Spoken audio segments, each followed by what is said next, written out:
Así pruebas específicas que se utilizan para evaluar la función renal no hay muchas, solo vamos a hablar de dos que tienen algunas desventajas en cuanto a su utilización, en cuanto a su interpretación.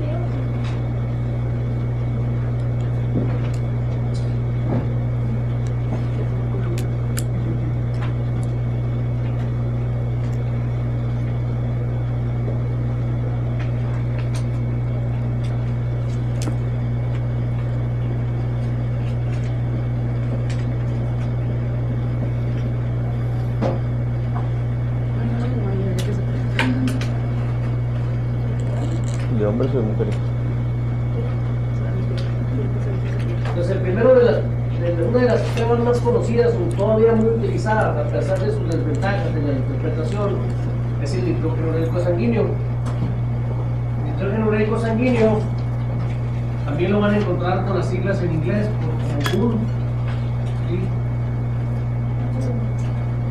Es un producto metabólico, un derivado del metabolismo proteico, que es equivalente a lo que es la urea. ¿Sí? Este producto metabólico, si ustedes repasan algo de bioquímica, es el producto final del metabolismo de la amonia. Pues la amonia se metaboliza a través del ciclo de la urea y se produce el nitrógeno ureico. Este nitrógeno ureico es uno de los compuestos nitrogenados que se eliminan, se filtran y se eliminan en la orina. ¿Sí? Entonces, este nitrógeno ureico también forma parte de lo que es la urea en el intersticio medular del riñón. Hablábamos eso en la semana pasada y quedamos que iban a revisar el concepto de tonicidad medular. ¿Quién lo revisó? Dale. Yo leí algo que era lo que daba lo de la elaboración de orina, si era concentrado de orina. De alguna manera ayuda a determinar la concentración de la capacidad de concentrar la orina del riñón, por supuesto.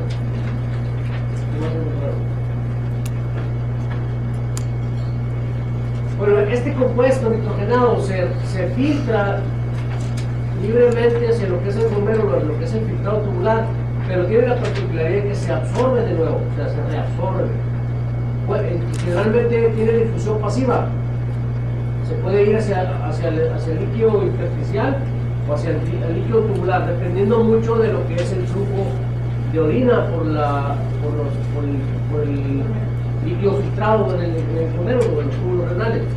¿Sí? Entonces, el nitrógeno ureico sanguíneo es un indicador de la filtración glomerular porque se filtra, se excreta libremente, pero la única desventaja es que se reabsorbe. ¿Sí? De tal manera que esa difusión libre que se da a nivel del tubular renal o del glomérulo tiende a equilibrarlo con lo que es el nitrógeno ureico en la sangre. Entonces, cuando nosotros hablamos del nitrógeno ureico sanguíneo, es el equivalente al nitrógeno medido en el plasma o el nitrógeno medido en el suero. ¿Sí? Este elemento, sus concentraciones en la sangre van a estar inversamente proporcionales al flujo sanguíneo al riñón o a los riñones. ¿Quién leyó sobre el filtrado tubular? ¿Qué es lo que determina la filtración glomerular? Hay un concepto fisiológico que se llama tasa de filtración glomerular. ¿Qué es eso?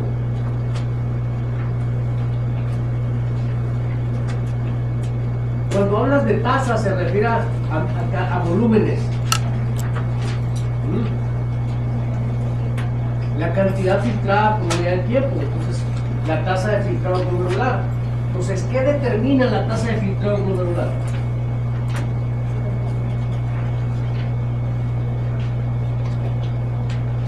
¿Qué determina la tasa de filtrado glomerular? ¿Vale?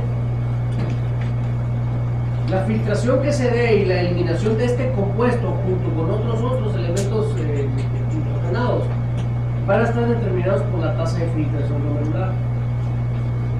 ¿Qué es lo que va a determinar que se dé o no se dé la tasa de filtrado glomerular? Es decir, ¿qué va a determinar que incremente o disminuya la tasa de filtrado glomerular? Flujo sanguíneo. flujo sanguíneo del riñón o la tasa de perfusión renal. ¿Sí? Entonces decíamos que este elemento se excreta, se filtra en el túbulo proximal, pero también se reabsorbe por difusión pasiva.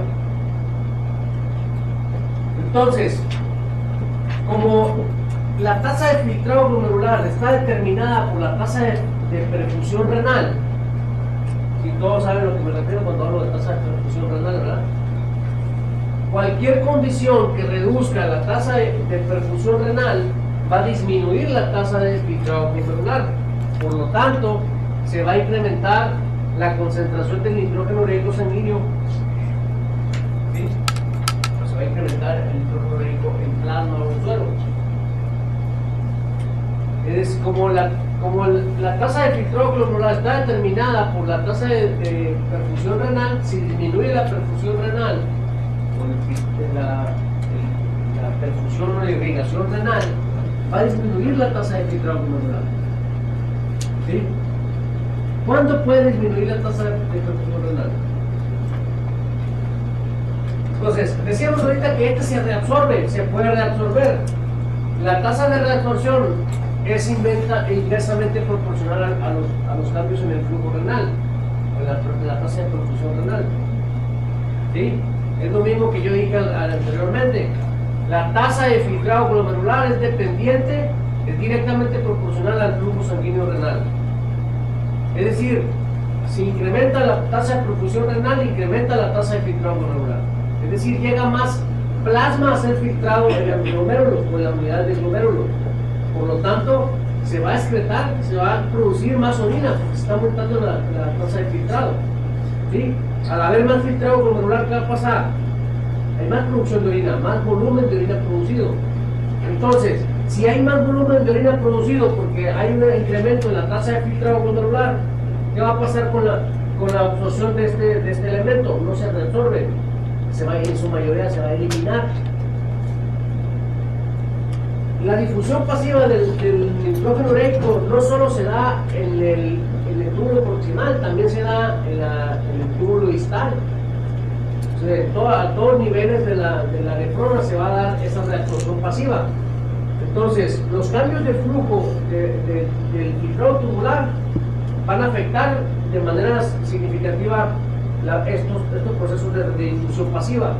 Entonces, si el líquido tubular se estanca porque baja la tasa de filtrado tubular, entonces va a haber con más facilidad va a haber reabsorción de este elemento y se va a incrementar esa.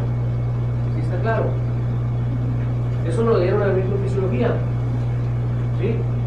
Entonces, cuando hablamos de inversamente proporcional a este flujo sanguíneo renal, si hay mayor perfusión del riñón, hay más producción de orina. Si hay más producción de orina, hay más filtrado tubular, hay menos reabsorción de este elemento.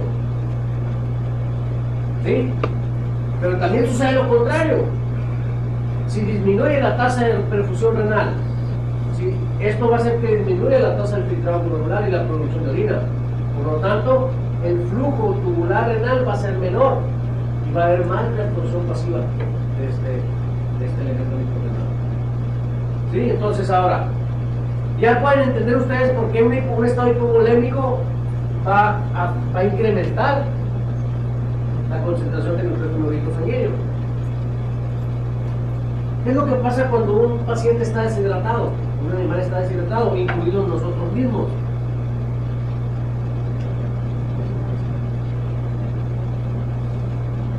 Filtramos menos orina porque hay menos perfusión al riñón. ¿Sí? Porque hay mecanismos, acuérdense que hay mecanismos endócrinos compensatorios que tratan de reabsorber más agua. ¿Sí? Adicionalmente, hay una disminución de la tasa de filtrado. ¿Qué es lo que pasa? Hay menos producción de orina. La poquita orina que se produce es muy concentrada. ¿Por qué es muy concentrada? Porque hay mecanismos para la reabsorción de agua a nivel tubular, lo que hace que se concentre la orina. Y entonces, un estado hipovolémico generalmente es una de las condiciones más comunes que van a hacer que se disminuya la filtración de orina, la filtración glomerular, la producción de orina, y por lo tanto puede ser que esto incremente las concentraciones de nitrógeno ureico. ¿Sí? Entonces, muchos pacientes deshidratados van a tener una elevación de nitrógeno ureico sanguíneo, ¿sí? Y a eso le vamos a llamar de una manera, se le llama azotemia prerrenal.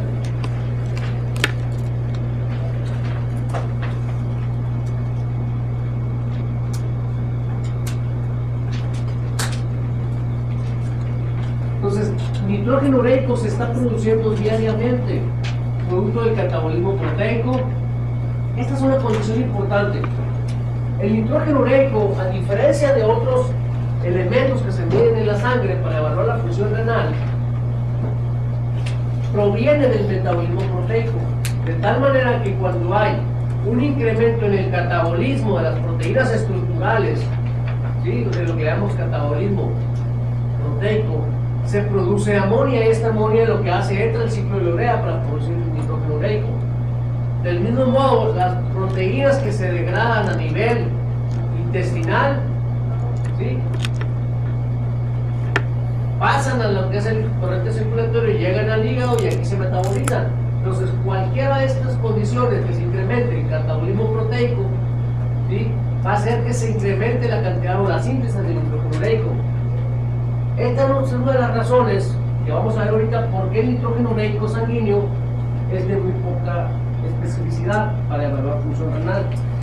Porque hay algunas condiciones metabólicas o nutricionales que pueden hacer que se incremente el valor del nitrógeno ureico sanguíneo.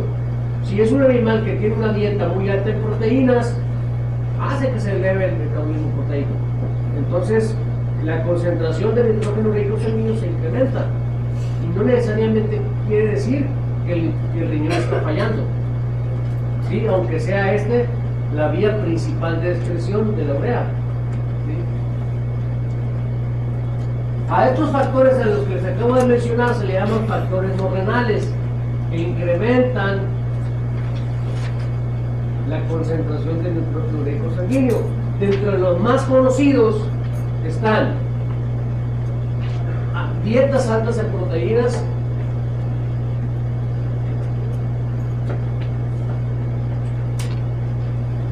otra muy conocida es la hemorragia del tracto gastrointestinal, porque la sangre lleva proteínas, ¿sí?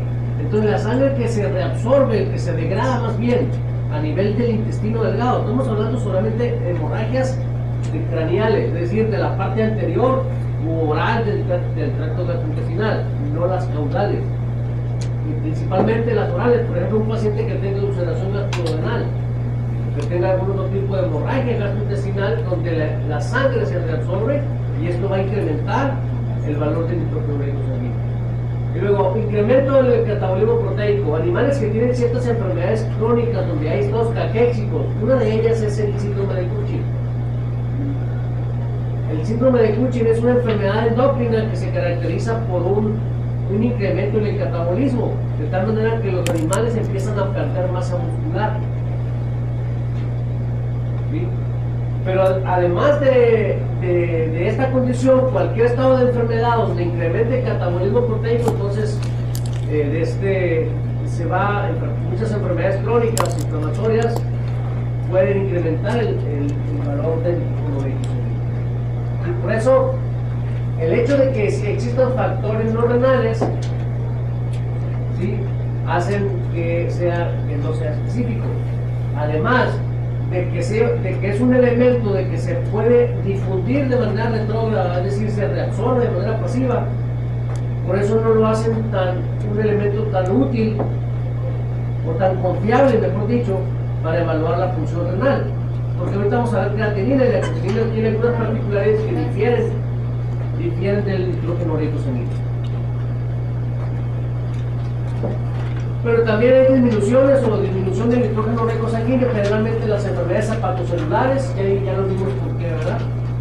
En las clases pasadas vimos por qué las enfermedades hepatocelulares, o en aquellas enfermedades donde se reduce la masa funcional del hígado, o por ejemplo la presencia de puentes portosistémicos, va a haber una disminución del nitrógeno ureico sanguíneo. ¿Quién se acuerda por qué?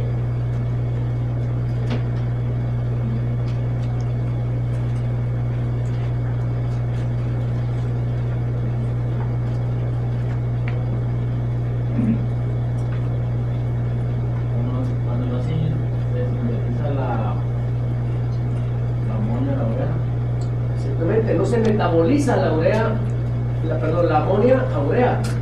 Entonces, como sabemos que el ciclo de la urea que se da es agarrar dos moléculas de amonia, las meten al metabolismo, al ciclo de la urea y se produce el nitrógeno ureico. Entonces, este ciclo metabólico se da exclusivamente en el hígado. Entonces, si el hígado está enfermo, si el hígado está funcional, no se lleva a cabo este metabolismo, por lo tanto, se acumula amonia y se baja la producción de nitrógeno ureico sanguíneo. Lo que pasa en los puentes portosistémicos es, aunque el hígado esté normal, aquí el problema es que la sangre no está llegando al hígado. La sangre de la vena corta que proviene del intestino no llega al hígado, sino que se voltea hacia la circulación sistémica. Entonces la amonia que se absorbe a nivel intestinal no llega al hígado para ser metabolizada a urea. Entonces, conjuntamente en estos animales, además de una disminución del nitrógeno ureico sanguíneo, decíamos que hay una hiperamonemia, ¿sí?, que causa cambios en el estado mental. Bien, el otro elemento que muy utilizado para evaluar función renal es la creatinina sérica. Este es un producto de degradación de la fosfocreatina en el músculo.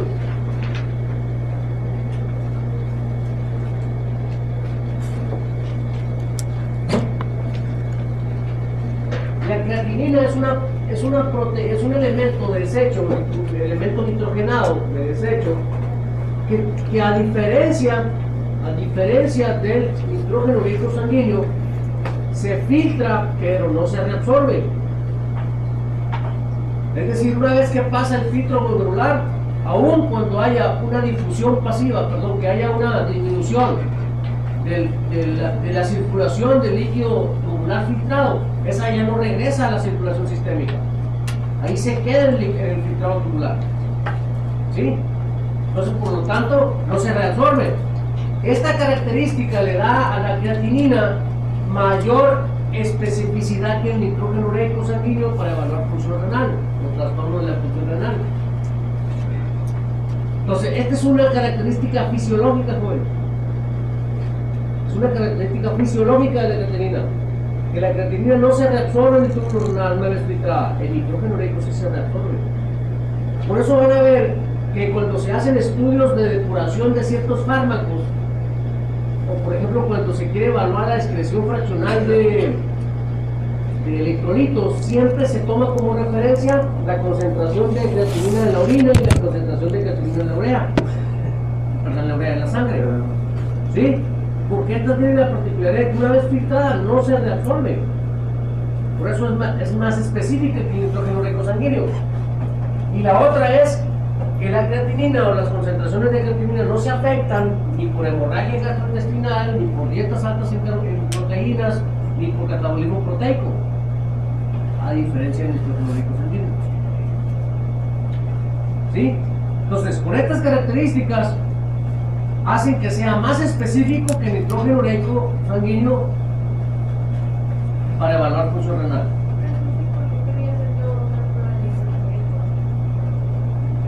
No, sí sirve. ¿Pero para qué sirve? Sí sirve. Para evaluar función renal. O sea, porque el nitrógeno ureico sanguíneo, si el riñón no está funcionando adecuadamente, se van a elevar y se van a elevar las dos. Pero no es para siempre de creatinina.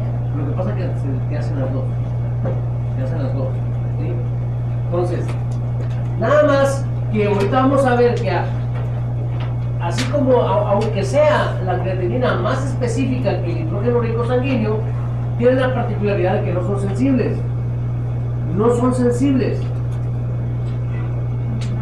ni son altamente específicas. Ahorita vamos a ver por qué. Porque la azotenia prerrenal que mencionábamos ahorita también eleva o se puede elevar la creatinina,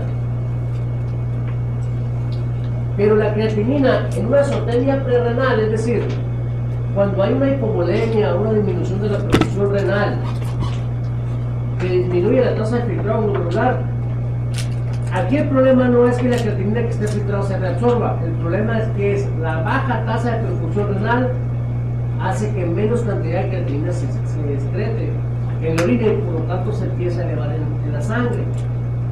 ¿Sí? Esto es lo que sucede en las azotenias renales. Ahorita vamos a hablar de la azotenia renal. Sí queda claro porque es más no son 100% específicas, eso lo tenemos claro, porque el hecho de que haya un factor prerrenal como un estado hipovolémico y se eleven las dos, no tengo la plena seguridad siempre que estén elevadas, no me va a indicar que está el riñón afectado. Tengo que considerar otras cosas, y lo vamos a ver todo el transcurso del tema. ¿Sí? ¿Por qué? Porque siempre tengo que considerar que un animal que está deshidratado o hipovolémico se van a elevar las dos por hipovolemia e hipoperfusión renal. ¿Sí está claro? Pero si comparamos una con otra, creatinina es más específico que nitrógeno ureico sanguíneo por esas características, porque no se reabsorbe en túbulos renales, que es la característica fisiológica, una vez que es excretada, no entra otra vez al intersticio. Una vez presente en el filtrado tubular, se va a eliminar en la orina, ¿sí? Y la otra es que no se afecta por factores extrarrenales. Entonces, los incrementos tanto de creatinina como de nitrógeno ureico sanguíneo se van a clasificar.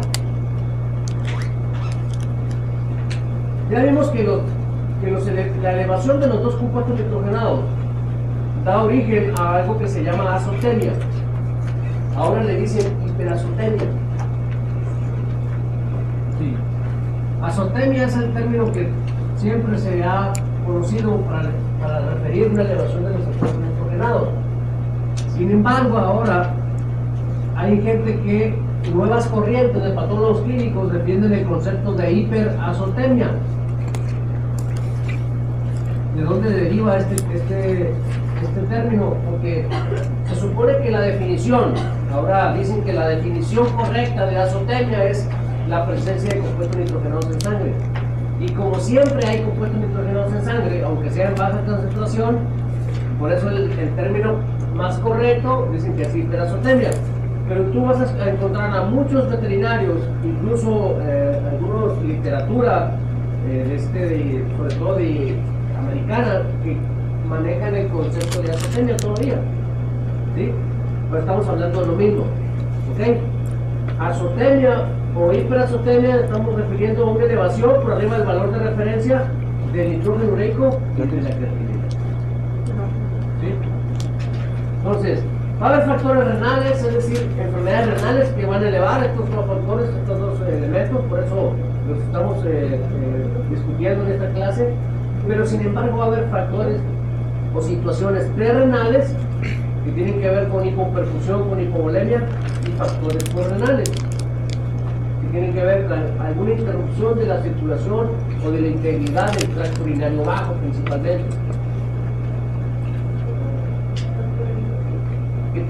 Son factores que elevan las concentraciones de creatinina y nitrógeno ureico sanguíneo, pero que tienen que ver con una pérdida de integridad del tracto urinario bajo, o por ejemplo rupturas del tracto urinario o obstrucciones del tracto urinario.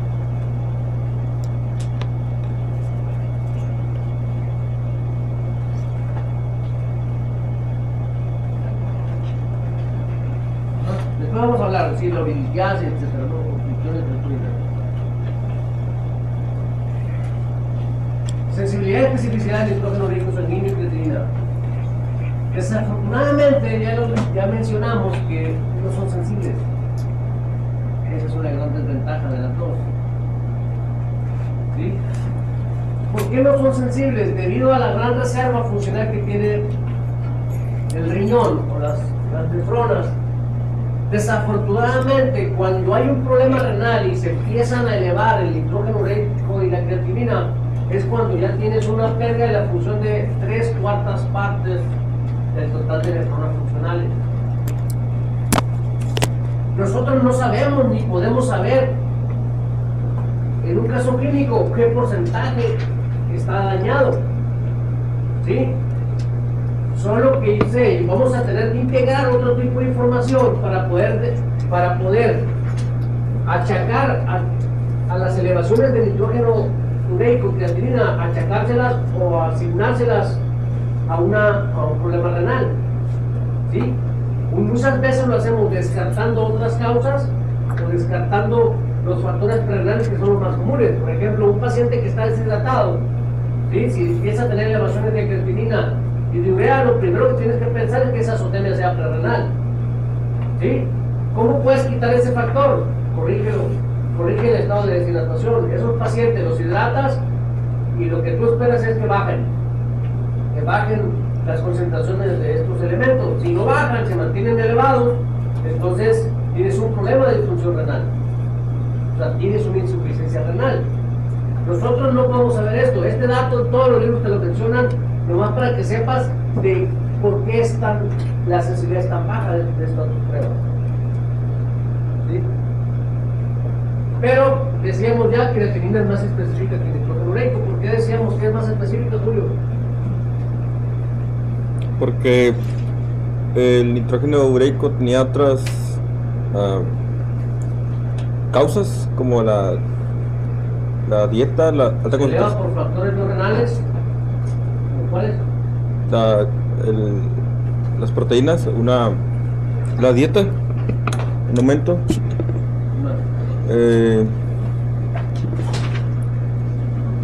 El otro era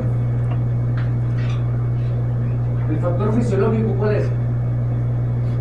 ¿Cuál es el factor fisiológico que hace que la creatinina sea más específica que el nitrógeno ureico? Que no se reabsorbe, no es filtrado en el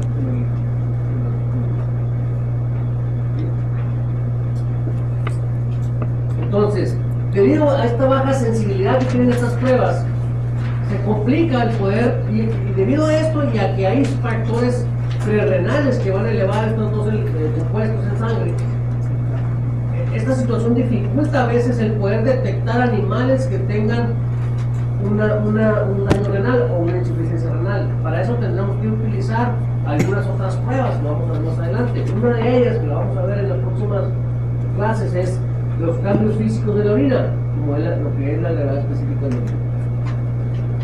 Bien, ¿qué es una azotemia o hiperazotemia?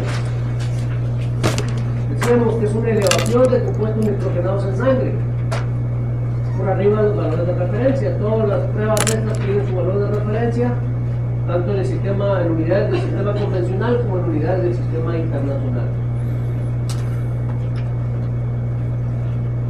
Hay otro término fisiológico,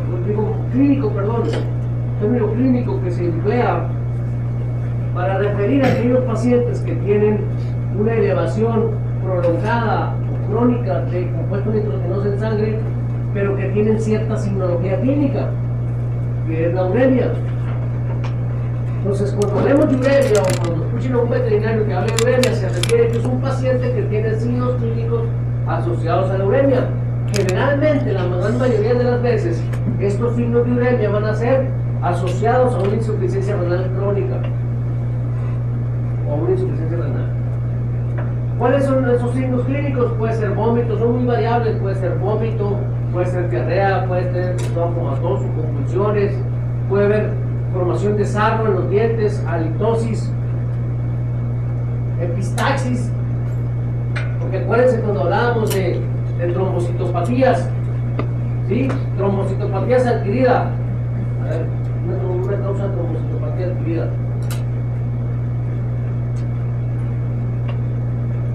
Sí, porque hay congénita. Pero es trombocitopatía o es trombocitopenia. ¿Sí?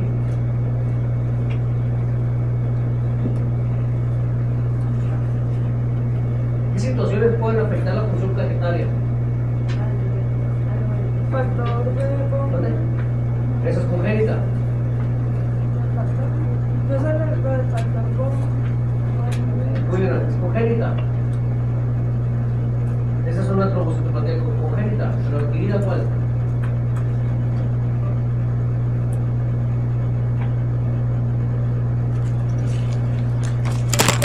Bueno, lo van a estudiar, el examen lo tienen el jueves. Una de las adquiridas es la uremia o la azotemia, las elevaciones muy prolongadas por mucho tiempo de compuestos nitrogenados en sangre empiezan a afectar la función plaquetaria. Por eso muchos pacientes que tienen uremia, tienen azotemia crónica, empiezan a tener epistaxis y trastornos de la función plaquetaria.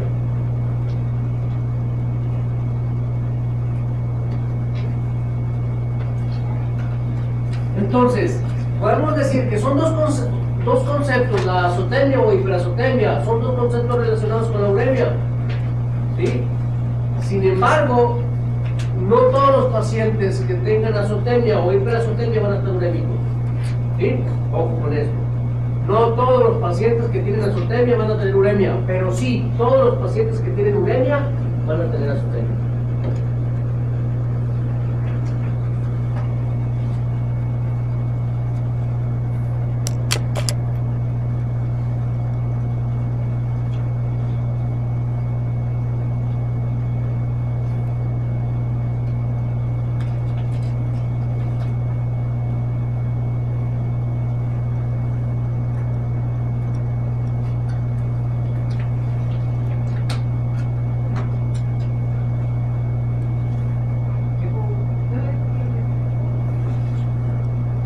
Bien, azotemia prerrenal.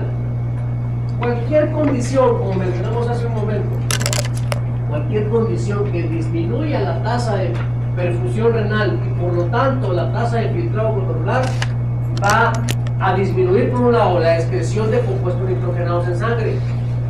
Se disminuye la filtración y la excreción de nitrógeno ureico sanguíneo y se disminuye la filtración y excreción de creatinina. Adicionalmente, que el nitrógeno ureico sanguíneo que ya estaba filtrado se va a difundir pasivamente al no haber flujo tubular renal, cosa que no pasa con la creatinina, ¿verdad? Entonces, cualquier condición que cause esta hipovolemia, bajo consumo de agua, un incremento de las pérdidas de agua, como sucede vómito, diarrea, secuestro en tercer espacio, hemorragias, cualquier condición que cause hipovolemia, va a disminuir la perfusión renal y por lo tanto la filtración glomerular. ¿Sí? Ahora, si yo tengo un paciente que tiene alguna afección cardiovascular, donde hay disminución de la presión sanguínea, cualquier condición que disminuye la presión sanguínea por cambios, por algún tóxico cardíaco que disminuye el gasto cardíaco, por alguna sustancia, algún fármaco que cause vasodilatación, acuérdense que estos son diferentes mecanismos por los cuales la presión sanguínea se va a afectar. Es decir, no todos los pacientes que estén hipotensos van a estar hipovolémicos. ¿Sí? No todos los pacientes que estén hipotensos van a estar hipovolémicos. ¿Por qué? Porque si un animal está expuesto a algún fármaco que causa vasodilatación, ¿qué va a pasar? Esa vasodilatación baja la presión sanguínea. ¿Sí? Digo, lo más común es ver esto, eso sí es una realidad. Lo más común es ver animales que se deshidratan, que tienen pérdidas de agua, que tienen diarrea, vómito, etc., o que tienen hemorragias y se afecta el volumen efectivo circulante y por eso hay hipovolemia e hipoperfusión renal. ¿Sí? Entonces, pero no es el único mecanismo. No es el único mecanismo. Entonces, estos estados hipovolémicos bajan la perfusión renal. Esto puede conllevar, si esto es prolongado, un paciente que tenga una hipovolemia, una hipotensión prolongada por una condición, por ejemplo, muchos animales que están deshidratándose pero que no se rehidratan y duran mucho tiempo hipovolémicos, el riñón puede caer en una fase de insuficiencia renal aguda. Un paciente que tiene una hemorragia severa, profusa y que no se restablece ese volumen efectivo circulante puede caer en una insuficiencia renal aguda. ¿Sí? Es el daño isquémico y hipóxico al riñón. Entonces, estas condiciones son prerrenales, son factores prerrenales que son quizás las causas más comunes de elevación de compuestos nitrogenados en sangre. Pero una vez que se corrige la volemia, que se corrige el volumen efectivo circulante, se restablece la presión sanguínea, la perfusión renal, se restablece otra vez la filtración glomerular y por lo tanto los valores de estos compuestos nitrogenados vuelven a la normalidad, su valor de referencia. Pero si esto se prolonga, de ahí hay un paso fácil a una insuficiencia renal. Es decir, si no hay un manejo adecuado, o si peor aún, hay un paciente que está deshidratándose o que tiene bajo consumo de agua y tiene un factor adicional, por ejemplo, sucede frecuentemente la administración de un fármaco potencialmente nefrotóxico. Es muy fácil que de una azotemia prerrenal se convierta en una azotemia renal. ¿Sí? Entonces, porque un animal que está expuesto a fármacos, por eso hay ciertos fármacos que son muy benéficos, son muy útiles para tratar ciertos problemas, infecciones, infectados inflamatorios, etc. Pero tienen el potencial de ser tóxico al riñón. cualquier animal que tenga un balance de agua negativo, es decir, que las pérdidas de agua superen a la ganancia de agua y que esté deshidratado, es un animal que puede fácilmente desarrollar una insuficiencia renal aguda por daño tóxico al riñón. Entonces, de convertirse en una azotemia perrenal, se va a ir una azotemia renal. ¿Sí? O sea, ahí es donde entramos nosotros, tratar de utilizar las herramientas para, primero, para detectar que exista una azotemia perrenal, para establecer las medidas terapéuticas para que se corrija y que no se vaya a convertir en una azotemia renal. Entonces, cuando ya hay una insuficiencia renal, un daño tóxico al riñón, y el riñón no está cumpliendo sus funciones principales de excreción de compuestos nitrogenados y de reabsorción de agua, entonces es cuando ya tenemos una pérdida considerable de fórmulas funcionales. Por lo tanto, es cuando un paciente cae en una insuficiencia renal. Y la insuficiencia renal se clasifica en formas agudas y forma crónica. Al final de la unidad vamos a hacer un comparativo de cómo algunas pruebas de laboratorio se van a alterar en una aguda, en una forma de insuficiencia renal aguda, y qué alteraciones puede haber en una forma de insuficiencia renal crónica. ¿Sí? Generalmente en todas las especies, la aguda es cuando todavía puedes hacer algo. Si la identificas a tiempo, por eso es muy importante identificarla a tiempo, porque puedes revertir esa disfunción renal. Donde ya no se puede hacer nada es en las formas crónicas. Y desafortunadamente en muchas formas crónicas no se diagnostican, no se determina su presencia en muchas personas y en animales también sucede esto. De tal manera que cuando se detecta es cuando está en una forma avanzada. ¿Sí? Entonces, cuando hablamos de azotemia renal o hiperazotemia renal, estamos hablando de un paciente que ya tiene una disfunción renal o un estado de insuficiencia renal. Y la azotemia renal tiene que ver con aquellas condiciones donde se afectan estructuras del tracto urinario que están posteriores al riñón, como son el sistema de conductos, como los ureteres, la vejiga o la uretra, ¿no? Entonces, todo lo que son las obstrucciones del tracto urinario bajo, ruptura de vejiga, quizás sean los dos ejemplos más palpables de condiciones postrenales o condiciones que causan azotemia postrenal.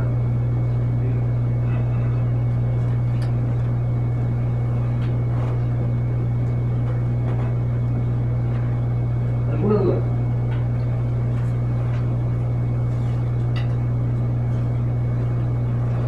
¿Alguna duda de los? Si se fijan, nomás hemos hablado de dos pruebas, no hay muchas pruebas para evaluar función renal. Sin embargo, cuando veamos lo de electrolitos, vamos a hablar de fosfatos, vamos a hablar de potasio, vamos a hablar de sodio y de cloro, que también se afectan cuando hay insuficiencia renal. El único problema es que son muy variables, no son tan confiables, no son tan consistentes esos cambios. Y luego en algunas especies se elevan, por ejemplo, fosfatos, en otras se puede elevar calcio. Hay diferencias de especie. Pero algunos de los elementos que te pueden servir en estados de insuficiencia renal y varían tanto si es en insuficiencia renal aguda o crónica, y varían entre especies, por ejemplo el potasio y fosfato, y que también pueden servir para evaluar función renal. ¿Sí? Por eso lo vamos a ver, esa parte la vamos a ver hasta lo que es transacciones del electrolito. ¿Ninguna duda? Claro. Bien. Entonces, como tenemos muy pocas pruebas para evaluar la función del riñón y el producto final de la función renal lo vemos diariamente, que es la orina, pues entonces el análisis de orina puede proporcionar algo de información. ¿Sí? Entonces, en una base de datos que le llamamos urianálisis, que es el análisis de la orina. El análisis de la orina tiene una evaluación física, tiene una evaluación química y tiene una evaluación de sedimento urinario. ¿Sí?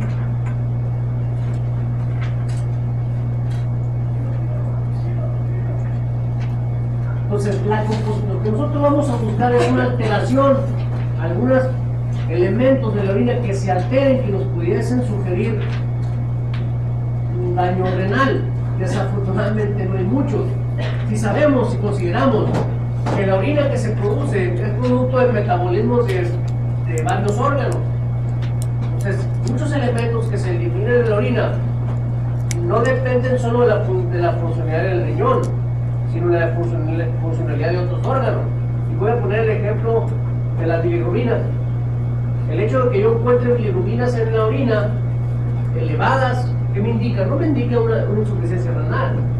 Me está indicando que hay un órgano que se está produciendo, o hay una alteración donde se está produciendo una de ellas. ¿Cuál es la bilirrubina que pasa al filtro glomerular?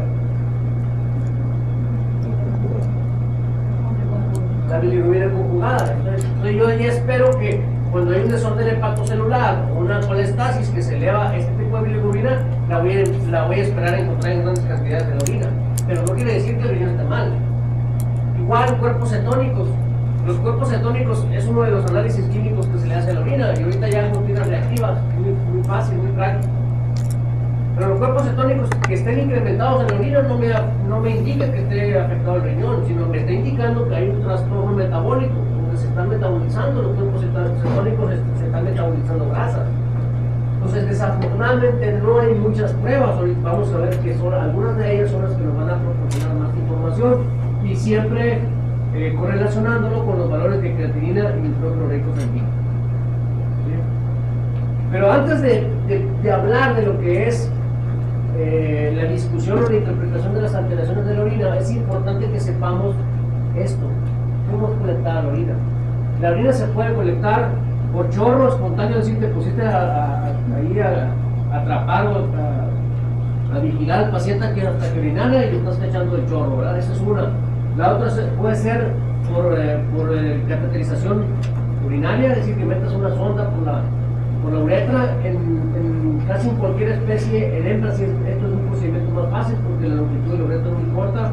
En machos es más difícil o más dificultoso, porque tienes que, en algunos pacientes, el poder causar el prolapso del pene es un problema. Tendrás que utilizar algún relajante muscular, algún sedante donde haya prolapso del pene para poder sujetarlo y meter la sonda. Entonces, esto se vuelve de alguna manera complicado para ciertas especies. En otras especies, por ejemplo, se utiliza por cistocentesis. En el caso de pequeñas especies, una de las técnicas más utilizadas es la cistocentesis. Esas técnicas las van a ver en clínica, en diagnóstico clínico, cómo hacer una cateterización urinaria o cómo hacer una cistocentesis, que son procedimientos clínicos. O sea, aquí a nosotros nos corresponde saber de qué manera el tipo o la técnica de obtención de muestras, de qué manera me va a afectar la composición de la orina. ¿Sí? Entonces, la micción espontánea, ¿cuál va a ser la desventaja? No es una muy buena muestra para cultivo microbiológico. ¿Por qué? Porque arrastra contaminantes de la uretra externa, del prepucio en el caso de los machos. Entonces, cuando vayan a utilizar esta técnica, de preferencia dejen que la primera parte del chorro fluya y después ponen el vaso. ¿Para qué? Porque todo el moco, el debris celular que está en la uretra va a caer en la muestra en la primera porción de que ustedes comen. Entonces, por eso se recomienda mejor dejarla fluir. La otra es cateterización. La cateterización puede servir para lo que es análisis citológico, que puede servir para cultivo microbiológico. Siempre tiene la desventaja de que en la uretra externa va a haber bacterias, entonces siempre tienes que considerarlo. Tienes que considerar que el momento de meter o de introducir la sonda, eso puede desgarrar algunos vasos y eso puede causar algún sangrado microscópico que aparezca en la orina. Entonces me va a afectar. Si yo veo que fue tomado por esta técnica y veo casos eritrocitos, eso puede estar relacionado a la técnica de muestreo. ¿Sí? Entonces, para eso tenemos que utilizar, obviamente, un catéter del tamaño adecuado para la especie. Entonces, casi siempre va a tener algo de eritrocito, aunque sea una hematura microscópica. Difícilmente, al menos que traumatices mucho, te va a causar una hematura macroscópica. ¿A qué me refiero con eso? Que se tiña de rojo la sangre, ¿verdad? ¿Sí? Entonces, si haces una buena técnica, puede ser una técnica muy útil.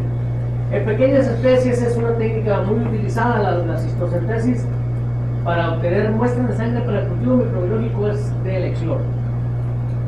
La citosíntesis se puede utilizar en estas especies por el tamaño, casi por nada más por ubicación anatómica. Hay una técnica donde pones al animal en dibujo dorsal y tomas algunas referencias anatómicas y haces una función percutánea y aspiras, le entras a la vejiga y aspiras. Esto obviamente es un procedimiento que lo puedes hacer guiado por ultrasonido, ¿sí? En una hembra que esté gestante tienes que hacerlo con mucho cuidado porque no le vas a meter la aguja al útero, ¿verdad?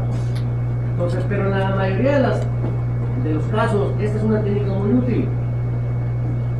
Determinado obviamente, la facilidad que va a tomar la muestra es determinado por qué tan llena o distendida está la vejiga. Una vejiga distendida va a ser mucho más fácil de mostrar que una vejiga que esté más o menos colapsada o que tenga un poco de gluten. También puede haber aquí un poco de hematuria al momento de microscópica, ¿no? Al momento de analizarla en la citología. La enfermedad no se puede ver como cuando uno está aprendiendo a terminar. Si va al método urinario y sale Entonces en yeguas. sin yeguas o Mira, en yeguas es muy difícil que hagas, que por inseminación hagas una cateterización de la vejiga por la técnica de inseminación de la yegua, que es por vía transvaginal. Tú metes la mano junto con la pipeta, no metes solo la pipeta. Si metieras solo la pipeta, pones el riesgo, pero como tú sabes por la utilización anatómica, la mayoría de la especie está en el tercio caudal de la vagina, está lo que es el viato urinario externo. no, pero por ahí no puede caer orina. Vale. ¿Por dónde? Sí, por cierto, esto sería una cateterización. En hembra sí. En caballos lo puedes hacer, tendrías que utilizar una sonda adecuada, de longitud adecuada para poder llegar a la chica. Que en caballos nosotros lo hemos hecho en machos, adultos, con las sondas para alimentación de adultos. Solamente no sé de qué, como un metro y medio de longitud.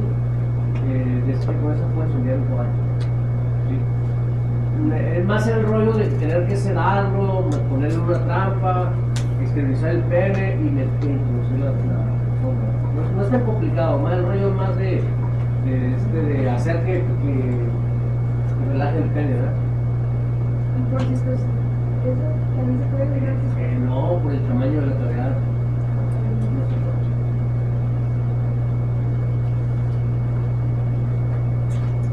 Entonces, una vez que tienes la muestra de orina, hacerlo lo más rápido posible. Si no la vas a hacer de inmediato, no la vas a mandar de inmediato al laboratorio, refrigérala, cúbrela de la luz. ¿Por qué? Si tú no la refrigeras, acuérdate que no va a estar 100% libre de bacterias.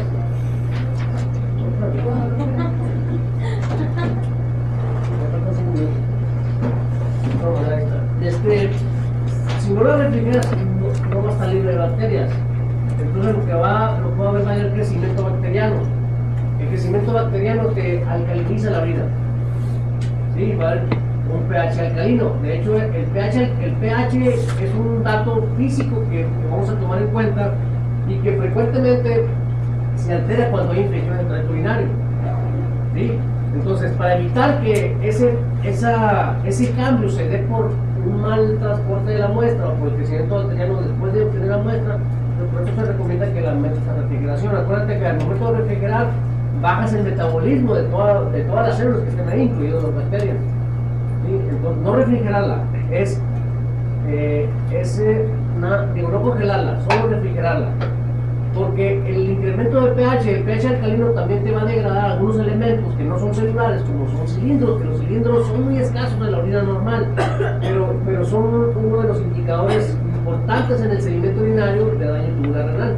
Entonces, cuando tú tengas un paciente que quieras evaluar la presencia de daño tubular renal o daño renal, buscar cilindros en el sedimento urinario es uno de los objetivos.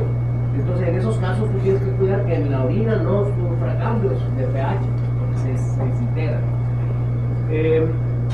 También las bilirrubinas, si las pones al sol, se degradan.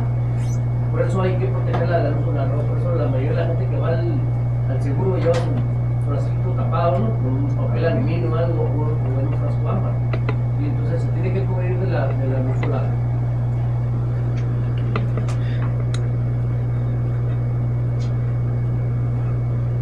Bueno, en la siguiente clase vamos a continuar con esto, pueden leer algo de análisis. Normalmente el análisis contempla evaluación física, característica física, donde está el color, la apariencia general, la gravedad específica, el pH, esos son el volumen de orina también. Son aspectos físicos que vamos a evaluar, y luego hay aspectos químicos que aquí entra lo que es la tira reactiva o la medición de laboratorio, y la tercera parte es la evaluación de seguimiento dinámico, que es el análisis microscópico de la vida.